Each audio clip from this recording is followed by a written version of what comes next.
10:06 meeting to order at 6:25 p.m. on November 5th. We have a quorum. Everyone is present. Item number 2, discussion and possible action on the following items. Item A, review and approve sublease and parking agreement for land located at 1026 Marina Bay Drive, Clear Lake Shores, Texas, between Skipper's Cafe, LLC, and City of Clear Lake Shores. So Mike and I met, I don't know, it's been a few weeks ago now. We had a pre-construction meeting. We found out on a Friday that we were going to be pouring concrete on Monday, so we had to act kind of fast. John Schaefer had rented the Skipper's parking lot. We entered into some conversation with both of those business owners, and we were able to come to an agreement on the city paying for some parking from Skipper's, along with John Schaefer paying for a portion of that also. So that's what this is. We have a budget amendment also following this for the same purpose. We have some expenditures. Are there any questions about this? Yeah, we didn't get a copy of the sublease or anything in here. Did we not put a copy of the lease in there? Is it the one that says sublease and parking agreement? It was on the Plaza 10. Oh, he's probably, are you looking at the, he's probably looking at it. Okay. You can have that. And a copy of the ordinance, but here you go. So those are sent out by email? Yeah.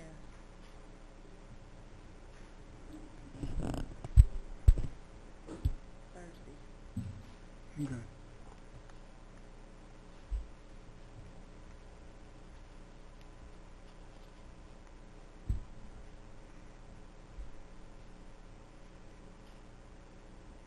I'll motion to approve the sublease and parking agreement for item A. Okay, got a motion by Alex, I'll second. got a second by Amanda. Is there any discussion? All in favor? Motion passes unanimous.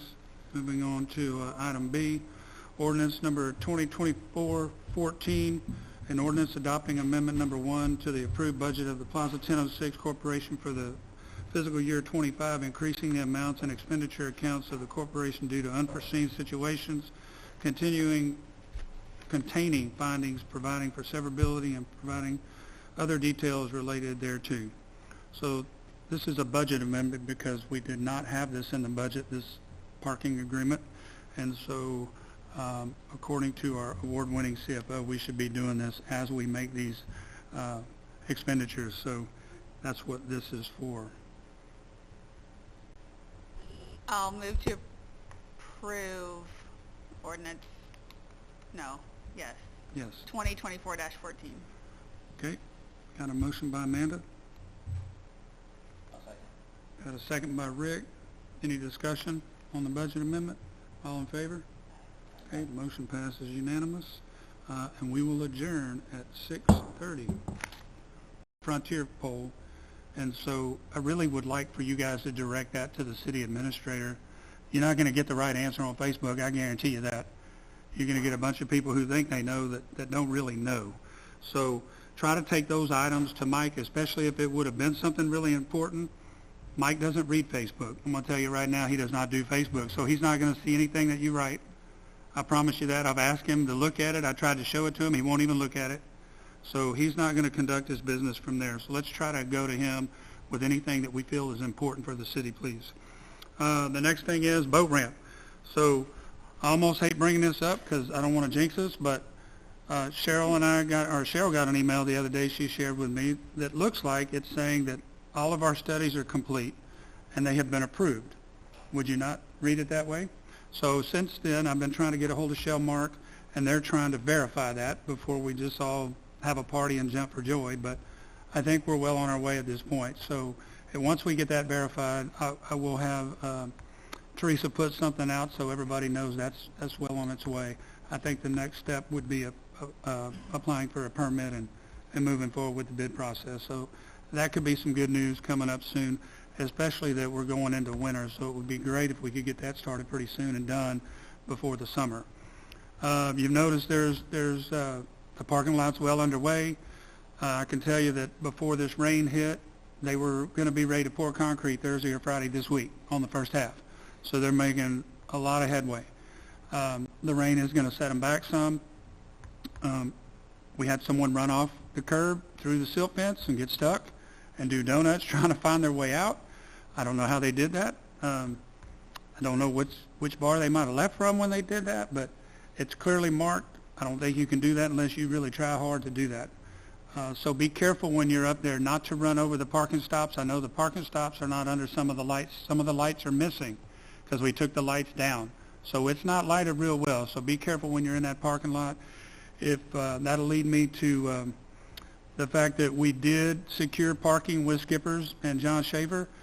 That went pretty smoothly. There was some apprehension on John's part because he had already rented that, but I want to clear up any missed messages out there because I did see something else on Facebook about that parking lot. Nobody's being charged for parking over there. I can assure you of that. The city is. Oh yeah, well the city is, we're paying for it, but so we're not charging the individuals parking there. But he also went a little bit further, and he's got a 6-seater golf cart that he was using for his people when he was renting it, and he's offered that to anybody that parks there. So no one's getting charged, and he's taking people from deep in that parking lot when we have a big event all the way to the brewery. And I will tell you, he sent us some graphic that's 927 feet. He measured it or walked it or something.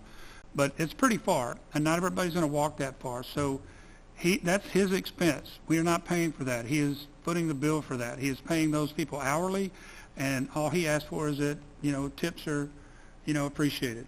So I want to say, when you see these two business owners, Keeman and John, thank them for partnering with us because they haven't really done that in the past, and they kind of stepped forward at a time when we needed them to. So those relationships are being rebuilt really well. So thank them when you get a chance, if you don't mind. That's really all I have in my report.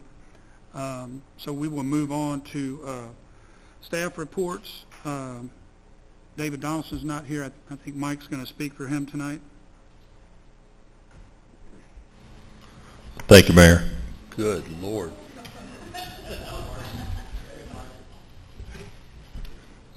No, I'm afraid.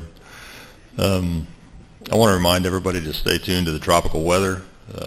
I realize it's November, but there's a reason they extended hurricane season through the end of November, and now we're experiencing that. Cheryl has worked diligently to make sure that I sent her a corrupted file for an RFP on IT services, and she completely cleaned it up in one day. And because of that, we're able to issue the RFP for IT services this week, and the bids for that will be opened on November 27th. Mowing services and debris removal services RFPs will be going out later this month. We'll then begin working on RFP for pool maintenance and lifeguards for next year. I've received 2 quotes from contractors for crack sealing on our streets, and I'm awaiting one more. I'm also gathering information on what equipment we would need to handle that in-house. I received some of that just before this meeting, so I'll be able to look into that tomorrow.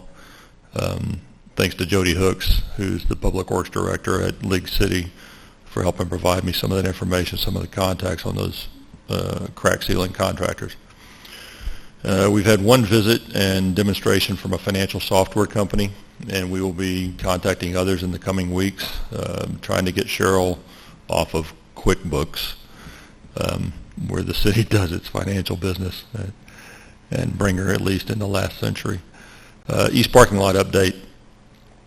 On a positive note, I talked with the manager at the brewery last week, and he said he has not seen any kind of significant drop-off in his service volume since the parking lot project began.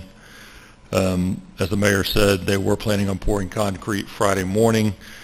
I spoke to them today. The rain has set them back about a week, so they expect, rain permitting or weather permitting, to be able to pour next Thursday or Friday.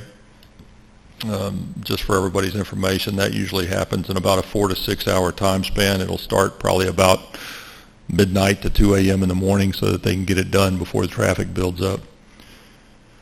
The contractor will be setting the light posts this week to try to get those set before the concrete pour.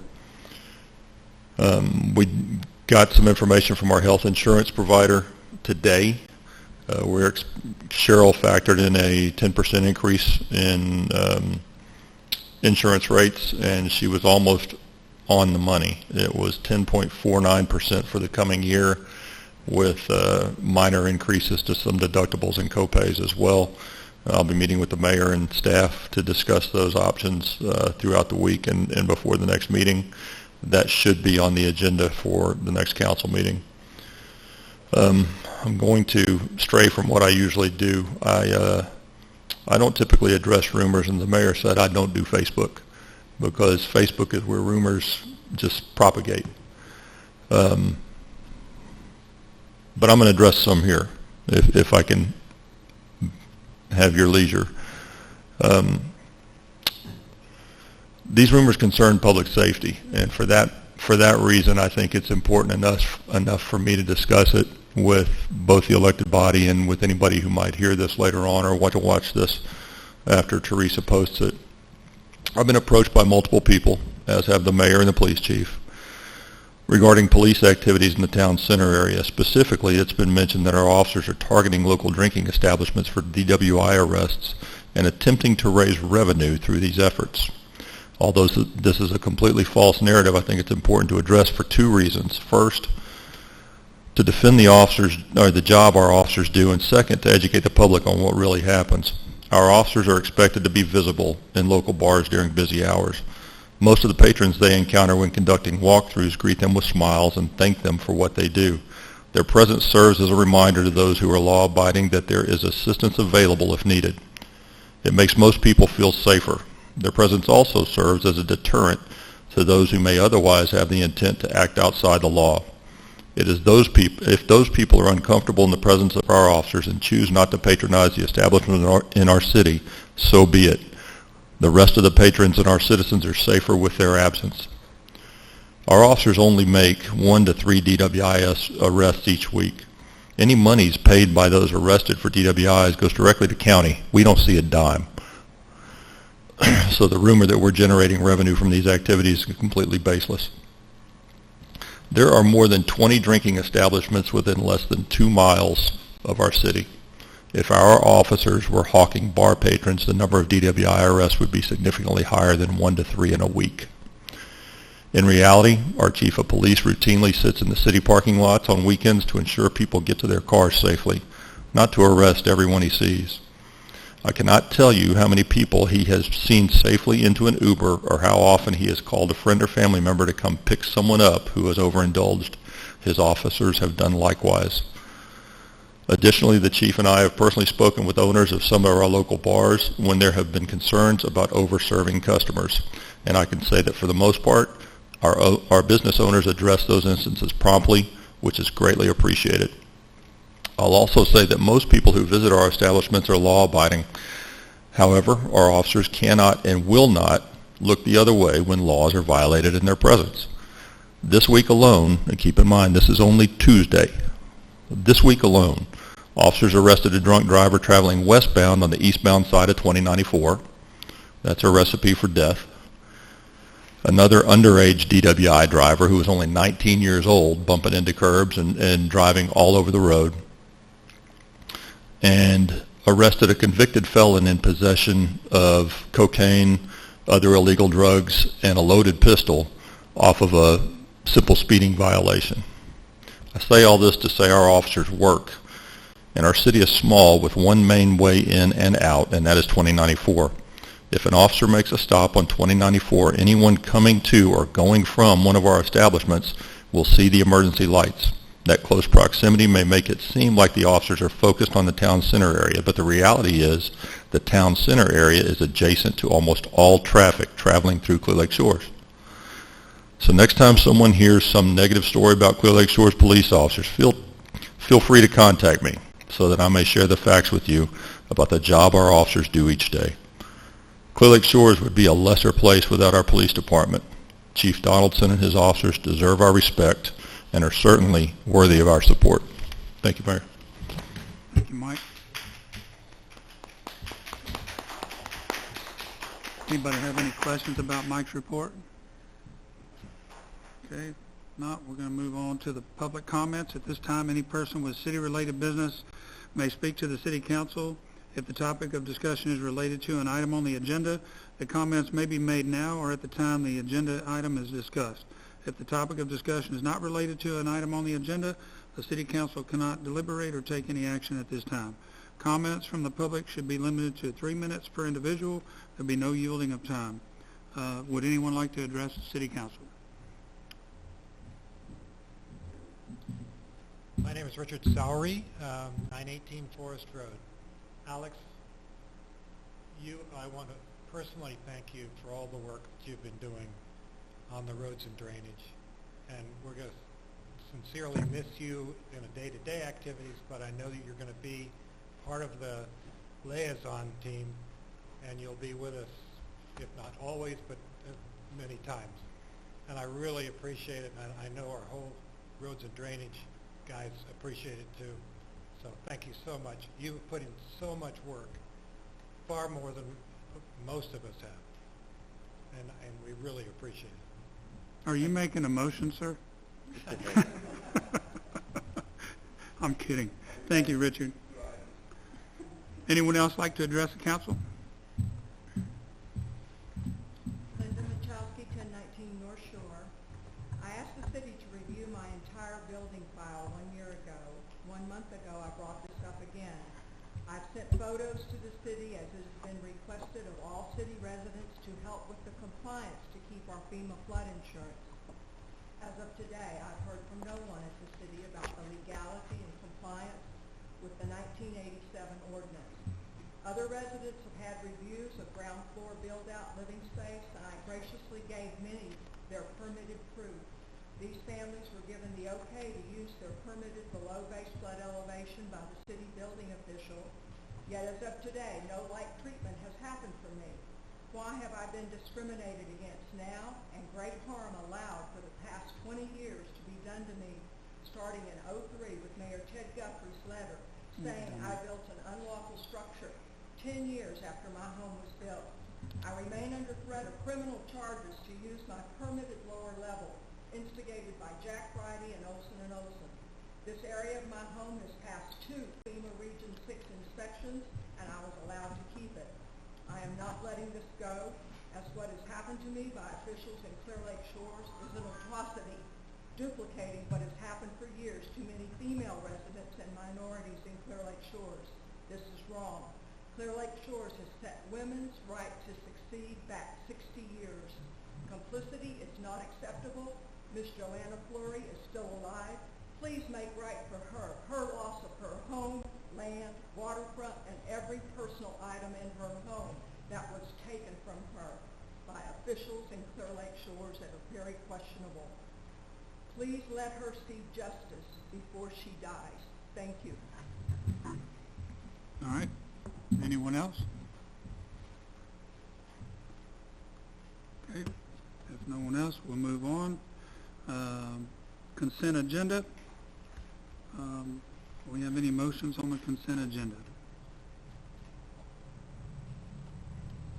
I'll make a motion that we approve the consent agenda items A through C. Okay. Have a motion by Rick. I'll second. Have a second by Jeff. Any discussion on any of those items? Okay. All in favor? Okay. Motion passes unanimous.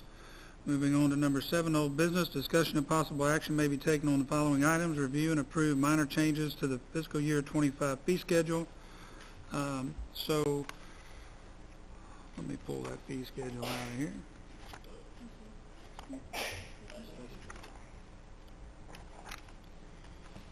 Holiday schedule. So you guys have all looked at the fee schedule. Christy helped me here. So I think, what did we change? I know we added a reinspection fee to the billing department. So I'll start with that because I remember that. So before we had no reinspection fee, but the city is incurring a $50 cost on every reinspection. So I know it says $50 in here. I was talking to Mike about that today and Angie both. You know, I'd like to make a proposal for the council to consider. You know, even though we get a reinspection fee, it's $50, right? We still have to have Angie facilitate that. So we're just passing that along. We still have to pay her. I propose that number be $75 for the time that we have to take to reschedule those inspections. And one reason is because this is what I have noticed, even as a contractor. I see it all the time. Contractors tend to use the building inspector as a punch-out guy. So having no permit reinspection fee before made it easy. Let's just call it in and see if we pass. Let's throw it up in the air and see what happens. Well, the next thing you know, there's 10 things on the list. That takes up a lot of the inspector's time. The reality is the contractor should know what he's doing, and he shouldn't be failing for 10 items on one job. That's just my opinion. That's my professional opinion. I know that when I call inspections in, I don't fail for 10 items. I've been doing it a long time. I know my job, and I know the city I work in. So my proposal is that we strike that and we make that $75, and that's going to be per reinspection, by the way, not just for one. So if you have to call it in 5 times, it's $75 times 5. And that will help these guys do their job a little more efficiently and quit using the city inspector, you know, we're not making any money on whatsoever. And I don't think $25 every time somebody comes in there to schedule a reinspection fee and we got to call Safe Build and do all of that is really enough money. But at least I propose that. So that's one change I would like for you guys to consider this evening as we're going through this. And before I interrupted Christy, there were some other changes on there that she had highlighted and brought to my attention. We changed the depot park rental. Before we were renting the gazebo separate from the pavilion, so we thought it would be easier just to include the entire park instead of trying to separate them out as 2 separate rental facilities.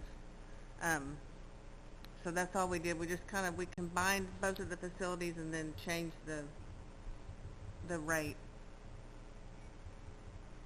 And how often do we rent Depot Park, honestly?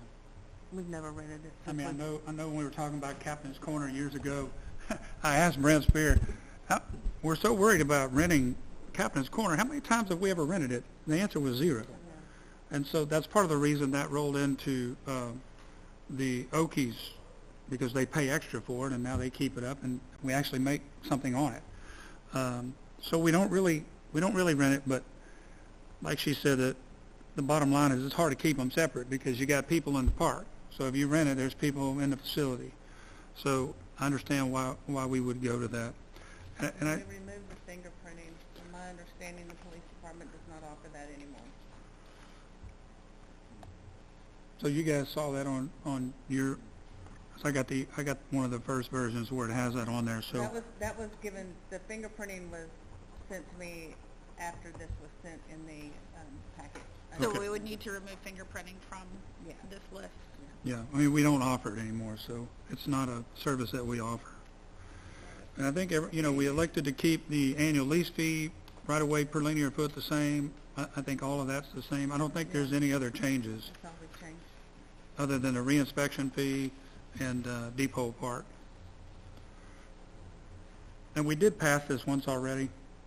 I'm sure y'all are aware of that. We did accept this once, but we did have some changes we wanted to make, and the attorney said we could bring it back at any time. I'll motion to approve the new proposed fee schedule with one change made to the reinspection fee to $95. And remove the fingerprinting. And remove the fingerprinting? I thought that was already in there, sorry. No, it's still in here. I'll second that. Okay, you got a motion from Alex, got a second by Ed. Is there any more discussion on the fee schedule? Okay, all in favor? I'm sorry, I said all in favor. You're about to touch your microphone. I was going to ask, do we have an inspection fee up front? Like some of these permits are $100 for, we're wrapping that up in the... No, we do not have an initial inspection fee. It is included in your purchase of the permit, the first inspection. All right, so we have a motion by Alex, we have a second by Ed. Any more discussion? All in favor? Okay, motion passes unanimous. Moving on to the next item. New business. Discussion of possible action may be taken on the following items. Review and approve the 2025 holiday schedule. This is our holiday schedule every year that we adopt. All the city holidays.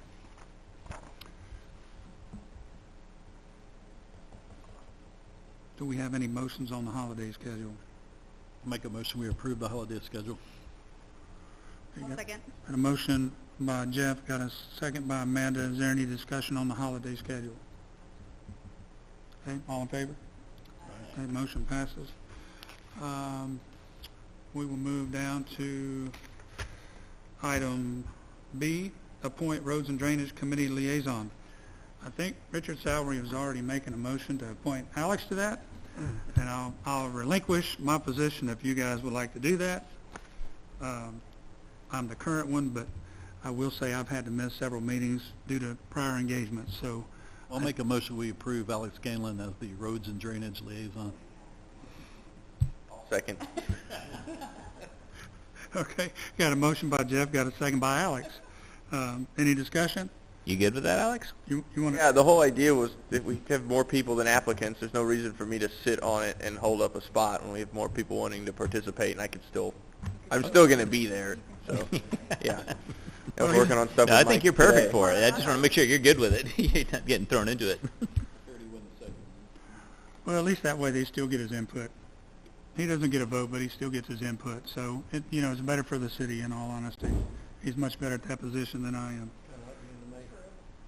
Hey, easy. All right. Any more discussion? All in favor? Motion Aye. passes unanimously. Moving on to item C, review and approve resolution and membership to Texas Smart Buy. Mr. Cram. So DPS has come out with a requirement that the police department purchase all of their DWI blood draw kits through this program. It's a cooperative buying program, much like HGAC or something else, and it just requires council action for approval as a resolution for us to actually enter into the agreement with them. But this will afford the ability to the police department to purchase those required kits. Okay, thank you, Mike. I'll motion to approve the resolution for membership to Texas Smart Buy. Okay, got a motion by Alex, I'll second that. got a second by Ed. Any discussion? All in favor? Motion passes unanimous. Moving on to item D, approve and adopt covered applications and prohibited technology policy. Mike Cramp. This is another state mandate from the governor that any governmental entity implement a policy that protects the integrity of our information systems from certain applications, et cetera, specifically TikTok and the like. It is a mandate. We don't have a choice, and so the city attorney promulgated the policy that you have before you to consider, and we ask that you approve it, and we'll move forward with it. Okay, I make a motion that we approve and adopt the covered applications and prohibited technologies policy. okay, got a motion by Ed, I'll second it. got a second by Rick. Any discussion? All in favor?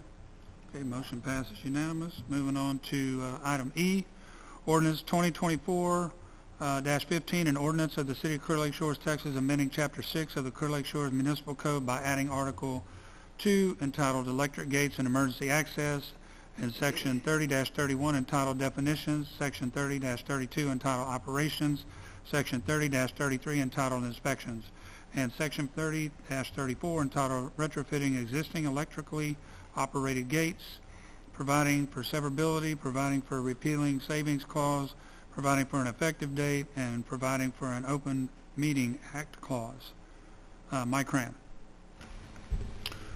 So this came about during discussions with a potential development in the old Starfleet Marina area, or not the Marina area, but the Starfleet area. And they were talking about the developer is interested in putting a gated entrance in there. We share emergency services for fire and EMS with Kima and the county, and several agencies are going away from the Knox box system and going to this radio controlled where you turn to a certain frequency and click it and it automatically opens the gates or whatever your closed mechanism is. And I think it's really important that we be on the same page with Kima Fire, since this this ordinance actually came from their city administrator. This is the one they're proposing. So we took the verbiage from them and just put our own spin on it so that when their firefighters come over here, they're going to be able to operate under the same potentialities and methodologies that they use in Kima. And likewise, if other agencies in the area are going to it as well. It was suggested by our fire marshal. He's 45 years or so in the business. He knows what he's doing. So I think we ought to consider it. I would offer giving one consideration for leniency to the amount of time for retrofitting. If council wishes to consider that, we may want to lengthen that or at least extend it beyond a 12-month period. We have very few locked entry areas in our city that will be implicated in this or by this or impacted by it. So there's not going to be a whole lot of difficulty in communicating to those people what the need will be. But I don't know how much these systems are, and I don't want to put a financial burden on any existing entity to convert to this system in short order. I would ask that the council maybe consider lengthening that to a couple of years or more if necessary. All right, thank you, So Mike. how many, it's just Portofino, right, that's gated right now? And then this new development, are they proposing? Yes. So if and when they come online, if this passes, then they would have, Yeah, that's why I said Okay. it's kind of easy to communicate with one entity. Does it affect Legend Point or True North? They've got gates. we did talk about True North at ESB, didn't we?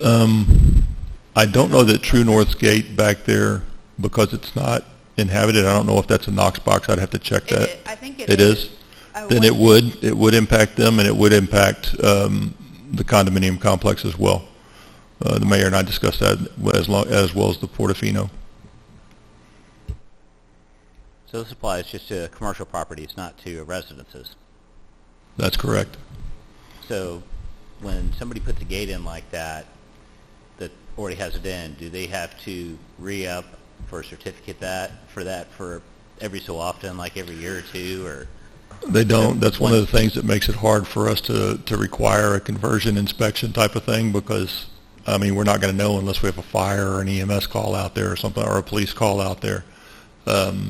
But given the size of our city, it's pretty easy for us to make sure we're blanketing communication well if we have one of those situations. I also haven't had a chance to talk with Kima about when they plan to implement theirs. But like I said, the verbiage came straight from them. I know that they drafted this. They had it drafted for this specific purpose, because this is the newer technology that most fire departments, et cetera, are going to, and getting away from the Knox boxes, because there are so many 911 keys out there that are just running rampant. Yeah. It's very difficult to keep track of them all. Or they'll leave with it in their truck and then Yeah. just gone. Now, here's the only issue I have with it. For all new construction, yeah, absolutely. The people that already have those gates up, those gates were approved a long time ago. That would just be like FEMA coming in and saying, hey, we're going to raise the base flood elevation to 16 feet. And all of a sudden saying, now you're responsible for getting your house up to 16 feet now. My only issue is that the existing businesses that already have those gates, I think it's a little unfair to push the cost for the new access system on them, just for us to, because we're approving an ordinance.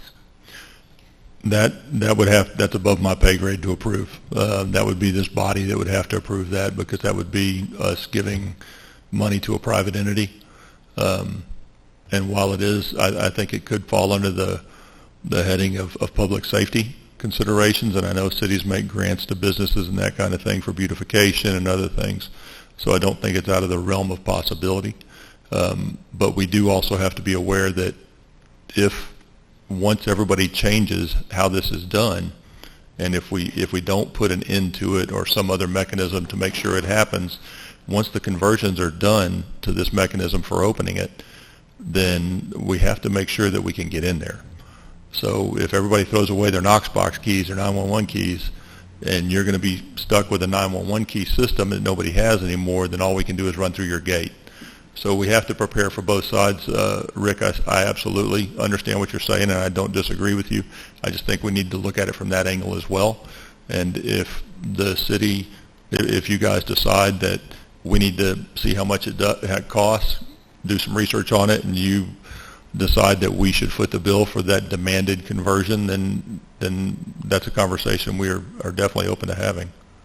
So I asked that question at ESB because this came up, I don't know if you were there, Mayor, but I asked that same question, like who foots the bill for that, and the answer is the business, because otherwise they're going to run through their gate. And so do they want to pay for a broken gate, or do they want to pay to retrofit, potentially this? If I remember correctly, Travis said it wasn't a lot. I thought he said it was like $500. It was very minimal. I don't think it's a cost lot, to the. but I don't want to quote it. I don't want to quote it either, but it wasn't, because then after he said something, I was like, oh, okay, that it's not like we're not asking them to spend thousands and thousands of dollars. Correct. Still, my point, especially if it's something that's inexpensive like that, then again, just for the existing businesses that already have these gates, that's already been approved. I said I just have an issue with coming in and approving an ordinance that is going to put a cost onto them that was something that's absolutely not their fault, or anything that they did. Like I said, I would compare it to, like I said, FEMA coming in and changing something and then requiring everybody to become compliant with that immediately. They didn't FEMA, okay, I don't think you're comparing apples to apples. I mean, FEMA came in and changed the BFE, but they're not making us, to your point, they're not making us fix it until something happens. But that's well, exactly. But that still falls on me. Well, it's no So, different but- than, FEMA does it, they're doing it on a federal level. The state does it, they're doing it Well, on right. a state I'm level. just using that for an example, but I mean, And you're coming, the one who's you paying could. that cost anyway. Right. So. I mean, Well, I say I just have an issue doing an ordinance that is going to incur an expense on somebody that already has something that's existing that's been approved. Oh, you got a good point. Just let it be open-ended, no timeline to fix it, and if their gate gets run through, well, they've got to put a new gate in, and it has to be up to standards when they re-permit it. That's their choice. Do they want to buy a new gate or a $500 box? Right. That's their gamble. So, Yeah. I mean, but then that doesn't satisfy Mike wanting to put a timeline on it, which is a valid point too. So that brings up another point. We don't exactly have a permit for a gate. So if somebody damages their gate and they decide to repair it and get a welder out there to do it, there may not be a permit pulled, so we don't know what they're doing with it. We don't actually require a permit for that. A gate's a structure, so it should be permitted under that, just any structure. It's an existing one. Are you going to be over there monitoring them if someone damages it and they get a welder out there in the next 24 hours and fix it? So we really don't have a way to monitor that. I think what the bigger issue is here is that's what everything's going to based on the fire department's request. Number one, if you think about the Knox box, you got to get out of the fire truck, you got to unlock a box, you got to either get a clicker or a key, and that slows the process down. I think with this radio frequency, they're just going to open that thing and go right in there. I think it's going to save time. I think the whole reason they're going to that is public safety and to save people's property and lives. If it's not a whole lot of money, I understand where you're coming from too, Rick, but that's what everybody's doing. And I know just because everybody's doing it doesn't mean we should do it, but we either got to get on board, or you're going to have that property owner calling us going, hey, your fire department ran through my fence, you guys need to pay for this. And that could be a $5,000 expense. Lawsuit. And they really, maybe we should send someone, a representative, sorry, but that's probably you, to go talk to these businesses that have those gates and say, hey, this is what we're going to. This is what council passed. You have 2 years to get it. You know, I'm sure we will issue a notice. Well, and take chief with you too from the fire department. Yeah, He'd be more than well, happy to go. Yeah, I'm sure Tommy would be happy to go. But I think it's the wave of the future, and I'm not saying I have anything against it. I just have an issue with putting a financial burden, and like I said, and whether we pay for it all or we, say meet them halfway, go in halvesies with them because we decided to, go to this new system. Just something that would be, agreeable between, the city and the business owners. Well, then I vote that you bring a proposal back to us at our next council meeting for that. I mean, I'll give you some homework. I mean, if they have a year to put it in, you're talking about an existing business, you've got a year to figure out how it's going to be paid for. And if it's a nominal amount, they may just absorb it. It may not be an issue at all, so. And like Mike just requested, that we extend that, 2 years or beyond. I mean. Well, the longer you go, I mean, if it's a public safety issue, you need to mandate it. And then make it if you want to grant a variance for somebody that has a hardship, you could do that at a later time. But the general rule is everybody come into compliance within a year. And if there's new construction, then it's done right away. Yes. So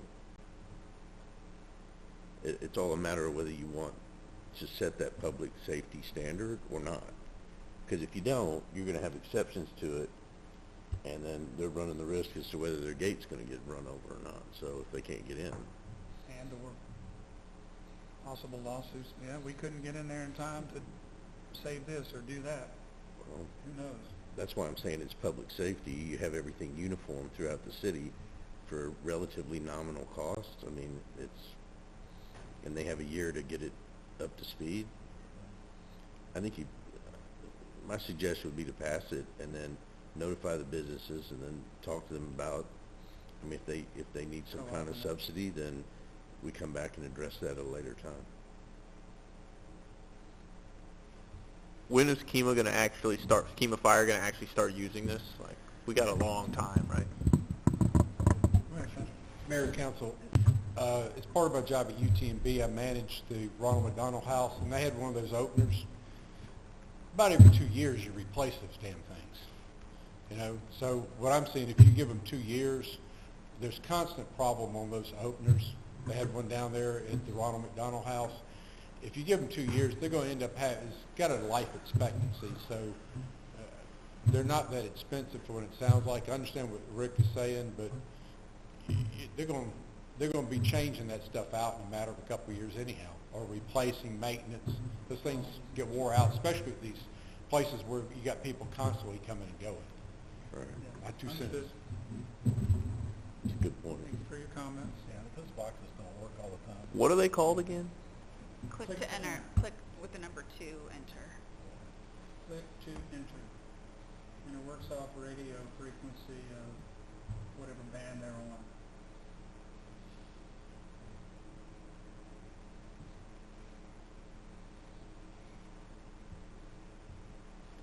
Yeah, they're $1,500 plus install, so not 500 probably.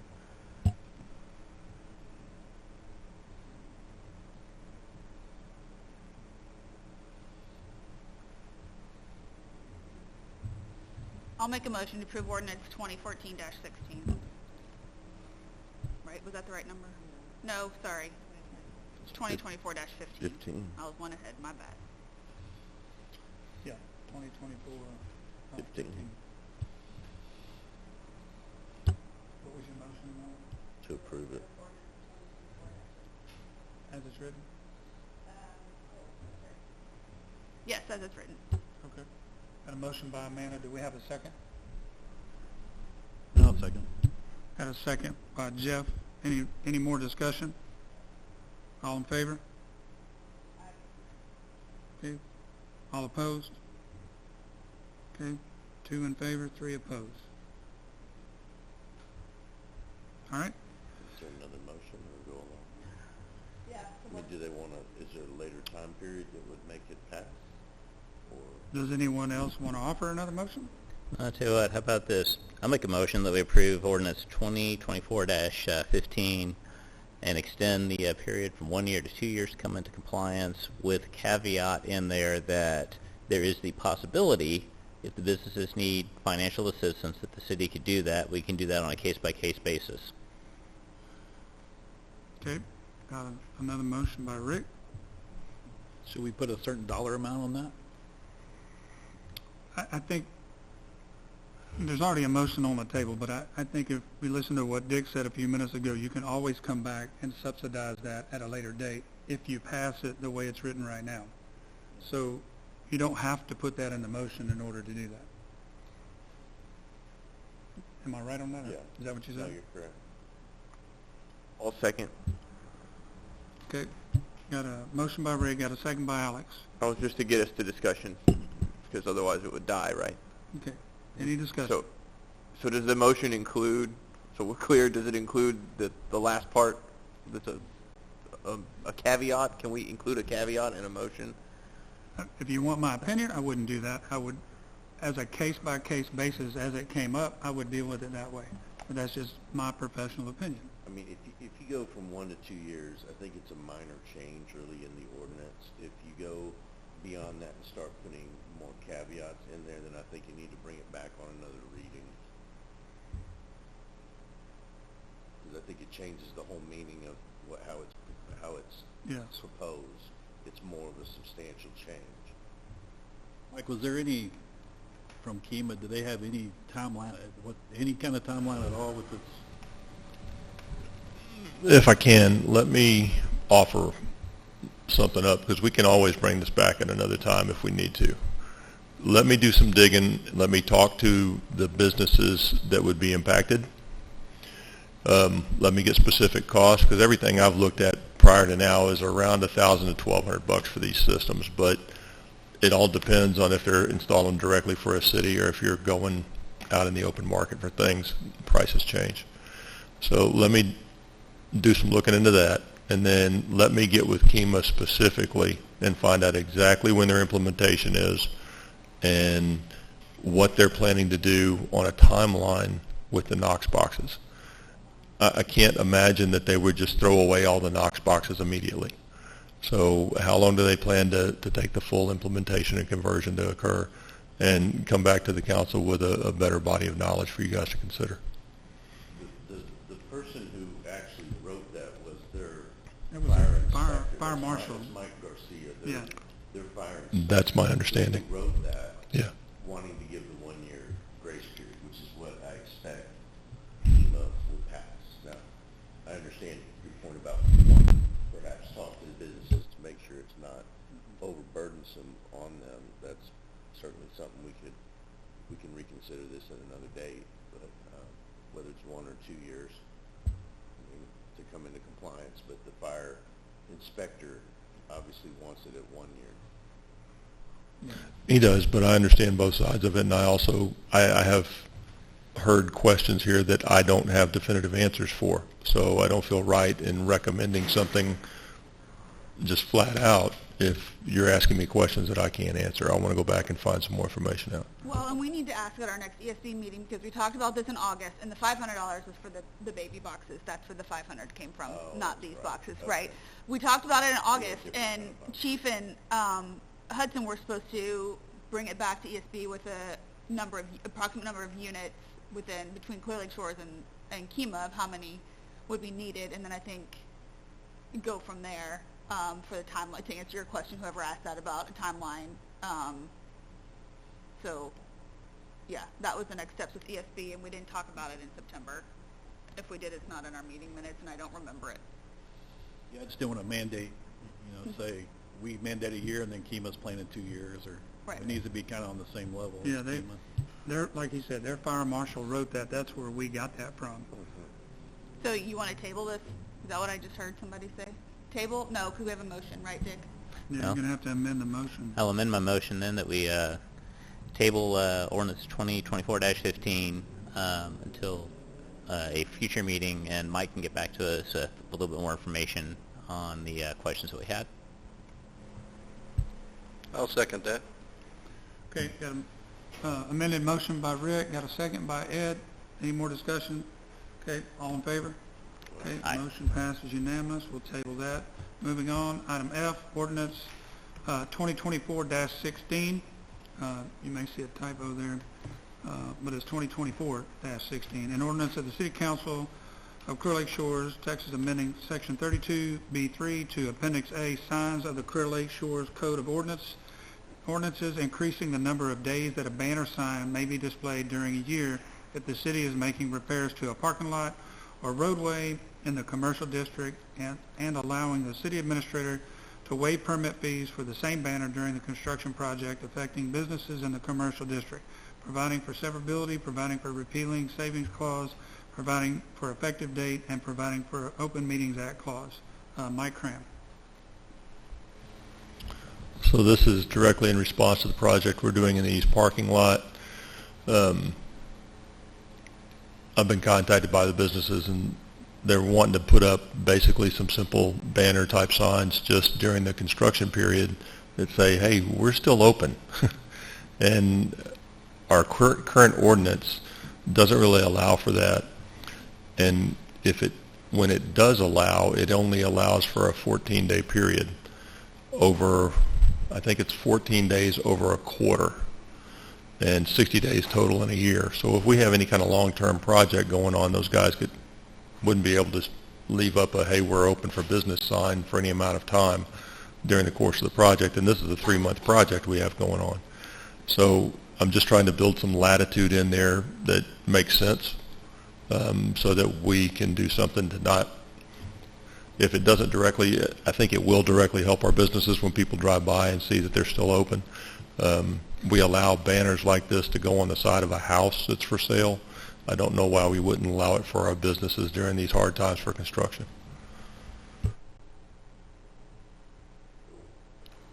I'll make a motion we approve item F, ordinance number 2014-16. 2024. 2024-16. I'll second it. I got a motion by Jeff, got a second by Rick. Any discussion on this? All in favor? Go ahead. I just want to thank Mike for paying attention to the ordinances close enough to even notice this. Thank you. Any more discussion? All in favor? Okay, motion passes unanimous. We will adjourn the meeting at